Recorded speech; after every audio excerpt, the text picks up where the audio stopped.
Ladies and gentlemen, welcome back to another Why Nobody Plays video. And in today's video, we're gonna be talking about the man, the insect himself, Ant-Man. And I'm pretty sure this guy wasn't actually bitten by an ant, so why do they call him Ant-Man actually? But anyways, because he won the last poll that I actually made, we're gonna be discussing on why nobody plays him. But like we always do with these kinds of videos, let's actually go over all his abilities and then discuss why nobody plays him.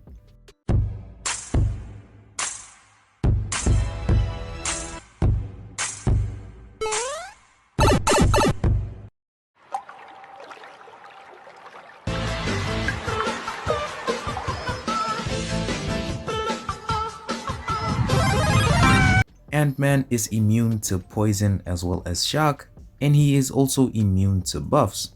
Anytime he would gain a buff, he instead generates one PIM particle. And whenever his basic attacks intercept the opponent or strikes them while recovering from a heavy, he consumes a PIM particle to refresh any personal fatigue, poison, and power sting debuffs on the opponent. Now if he has 3 or more PIM particles, landing a heavy attack or being knocked down by a special attack will consume 3 PIM particles to inflict a power sting debuff on the opponent, lasting 9 seconds. And when the opponent activates a special attack, they will take a certain amount of direct damage. And when any of these power stings would be triggered, they also deal a burst of physical damage for each debuff on the opponent, including the power sting. Now whenever Ant-Man activates a special attack, the opponent will be inflicted with a non-stacking unsteady debuff which lasts for 15 seconds. Now this debuff pretty much gives a 100% chance for all of the opponent's attacks to be glanced. Also, this unsteady debuff cannot be activated if the opponent is already under the effect of an unsteady debuff. And when this debuff expires, it then goes on cooldown for 15 seconds. But moving on to the special attacks. Special 1. On activation, it gives Ant-Man 3 PIM particles, and if he has 9 PIM particles, the special attack will then be unblockable. Each hit of this attack also inflicts a fatigue debuff, which lowers the opponent's critical rating by a certain amount for 15 seconds, and the max stack that you can have of these is actually 12. The Special 2. Each PIM particle will grant him a certain amount of attack rating for the duration of this attack, and it also consumes all of the PIM particles at the end of the attack. The second hit will consume all the fatigue debuffs on the opponent, and for each fatigue that was consumed, the opponent will then be inflicted with a poison debuff that deals a certain amount of damage over 15 seconds, and it also reduces their health recovery rate by 30%. And the max number of these poisons that you can have is actually 12. But moving on to the Special 3.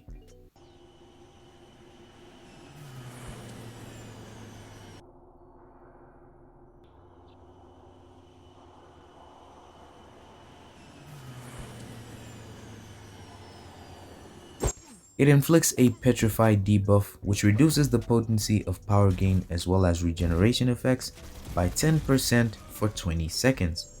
And also the potency of the Petrify will be increased by 10% for each debuff that is active on the opponent.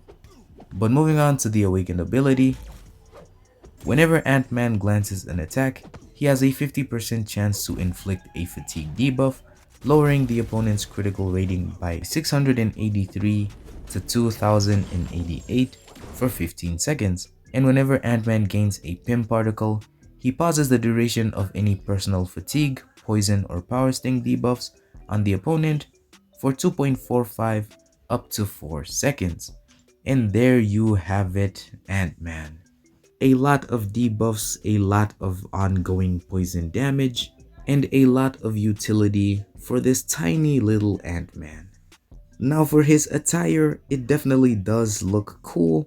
It's pretty much just the Ant-Man that you always see on the big screen anyways, and the design itself is pretty simple. However, I'm not the biggest fan of his profile picture. But anyways, onto the topic of why nobody plays him. Now his kit pretty much does a lot of things. However, from a damage perspective, what you want to do is pretty much throw special ones and then convert the fatigues into poisons with the special 2 and pretty much try to keep them going for as long as possible. Now, if you're not too skilled of a player and aren't too comfortable with intercepting opponents, this is pretty much gonna be a difficult thing to do.